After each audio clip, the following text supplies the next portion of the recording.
voice heard, that's for sure. A little bit of my experience, as her mom. Have you ever zoomed in on Meghan Markle's wedding photos? Oh, honey, there's one shot that still has people whispering years later. 600 glamorous guests filled Windsor Castle, but one figure sat completely alone. That wasn't just a camera angle. No, no, no. That image screamed of secrets, of silent decisions, of a royal plan hidden in plain sight. And let me tell you, the woman sitting there wasn't just Meghan's mom. She was the only blood relative representing Meghan after some seriously messy family storms. The sight of Doria Ragland, poised yet solitary, was a story all on its own. It wasn't just about who was missing, it was about why. And trust me, the truth behind it is juicier than anything you've read in the tabloids. What if Meghan Markle's greatest scandal wasn't her clashes with the royal family, the public feuds, or even— Picture it. May 19, 2018. Millions glued to their screens, expecting a fairy tale straight out of a Disney movie. Meghan Markle walking down the aisle, a glowing bride about to become royalty. But here's the kicker. So just 5 days before the big event, chaos erupted. Plans flipped upside down, and the palace scrambled. Why? Because of a handful of photos. And not just any photos, darling. These were the kind of staged snapshots that had the press foaming at the mouth. Thomas Markle, Meghan's dad, was supposed to be the proud father walking her to Harry. But instead, he got caught up in a photo scandal that spiraled faster than anyone could control. And the fallout? Oh, it was catastrophic. Others claim she had once been deeply entangled with an older man whose identity has never been fully— Let's spill it. Those casual shots of Thomas Markle reading wedding coverage, sipping coffee, trying on suits, none of it was real. Nope, every last frame was carefully coordinated with paparazzi. And guess how much this everyday dad act cost? Reports put the deal at a jaw-dropping $100,000. Imagine that. One of the most private moments of Meghan's life turned into a commercialized sideshow. And once the British press sniffed it out, they ripped it apart like hungry wolves. It felt cruel, the way the world seemed unchanged while his own life tilted violently off axis. Behind him, the revelation blew up the royal family's entire plan. We're talking about the grandest wedding of the decade, every detail micromanaged down to the second. Suddenly, there was a scandal front page everywhere. The palace didn't just shuffle schedules, they had to completely rewrite the script. And the endgame? Thomas Markle backed out. No father of the bride moment, no proud arm-in-arm walk. Instead, it was Prince Charles who stepped in halfway, creating a last-minute royal twist that stunned the world. And just when you thought things couldn't get messier, boom. The Montecito sun rose gently over the sprawling Sussex estate, bathing the manicured lawns and high walls in soft— Meghan's half-siblings seized the spotlight. Samantha Markle and Thomas Jr. decided this was their moment to cash in on the attention. Oh, and they didn't hold back. Samantha went on a full-blown media tour, practically dragging Meghan's name through the mud. She painted Meghan as changed, distant, someone who'd forgotten her roots after fame. Interview after interview, Samantha dished out sound bites sharp enough to cut glass. Doria Ragland, the usually serene and supportive mother of Meghan Markle, has made a decision that has left— She even rolled out a book spilling family secrets. Can you imagine? Your sister marrying a prince and you're doing press tours about her flaws? And Thomas Jr.? Oh, he went nuclear. He wrote a dramatic open letter published everywhere, warning Harry about marrying Meghan. Yes, a literal "Dear Harry, don't do it" note, dripping with accusations and bitter family grievances. This wasn't private tea at the kitchen table. This was the world's messiest family drama playing out in headlines.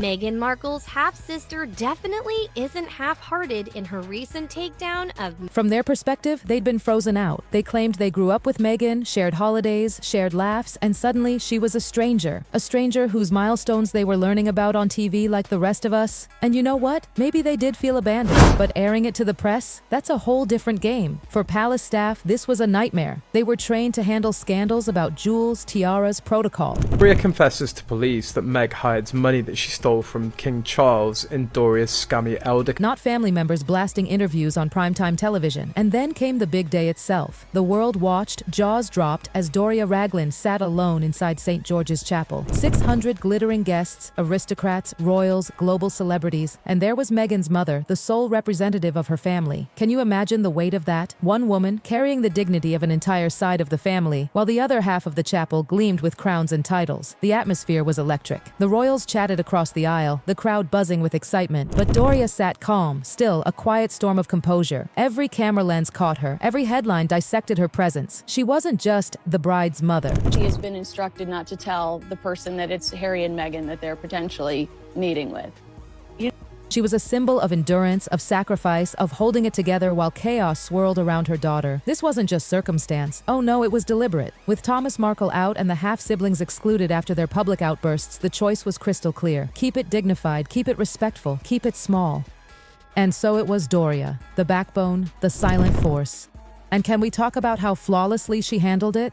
The world's cameras zooming in, millions scrutinizing her every blink, yet she sat there like a queen in her own right. Calm, composed, regal without a crown. Doria didn't need a tiara to shine. Her grace stole the show. It wasn't just about a seat in the church, it was a message. Meghan Markle added another royal first to her list on Thursday when she brought her mother, Doria Ragland, to her first royal hosting event. Meghan wasn't filling rows with estranged relatives for appearances. She wasn't faking a picture-perfect family moment. No, she chose authenticity. She chose the one person who had stood by her since day one, and that's why Doria's presence struck such a chord. Meghan made it clear, forget tradition, forget expectation. This was about real love, real support. Doria was her anchor during childhood upheavals, her cheerleader through uncertain acting years, her steady hand when Meghan's world spun out of control. And now, there she was, seated front and center on the most important day of her daughter's life. The palace knew this mattered. They rolled out red carpet treatment just for her. Helpers assigned, ceremony details walked through step by step, constant care and reassurance. They didn't just include her, they honored her. Because when all was said and done, this wasn't only Meghan's wedding, it was also a quiet tribute to the woman who raised her. That lone image of Doria sitting with quiet strength became one of the most iconic shots of the day. Forget the crown jewels. The most powerful accessory in Windsor Chapel was her unshakable dignity. It was proof that sometimes one person who genuinely loves you matters more than 100 relatives filling pews just for optics. And years later, Meghan carried that lesson with her. In 2022, she excitedly revealed something personal, a DNA test showing she was 43% Nigerian. She shared it with pride on a podcast, her voice bubbling with joy, finally piecing together her heritage. Fans applauded, the media buzzed, and Meghan leaned fully into exploring this side of her roots. She wasn't just talking, she acted on it,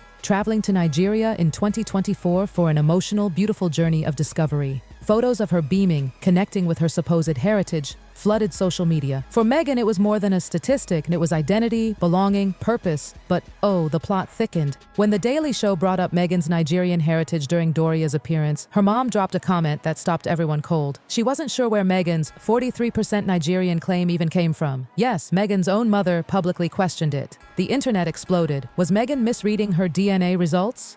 Did the test glitch? Or was this just another royal-adjacent controversy spiraling out of control? For Meghan, who's constantly under a microscope over her identity, this was gasoline on a fire already burning. People debated test accuracy, cultural claims, even Meghan's intentions. Supporters defended her, critics pounced, and once again, her family became part of the circus. The thing is, DNA tests aren't as simple as people think. These numbers shift as databases grow and technology updates. So while Meghan proudly announced she was 43% Nigerian, next year those same results could look completely different. That's science, darling.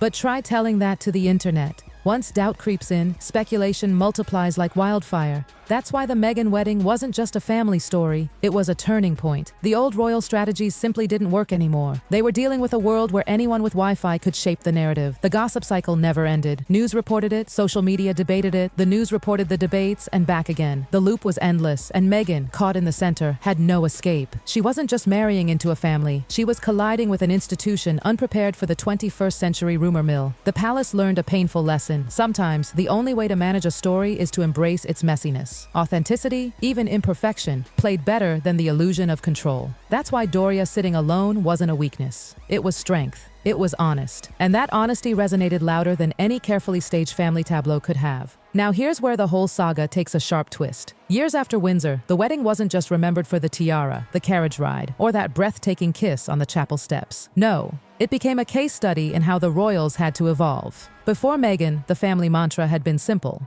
Include everyone, smooth problems behind closed doors, and present a picture-perfect, united front.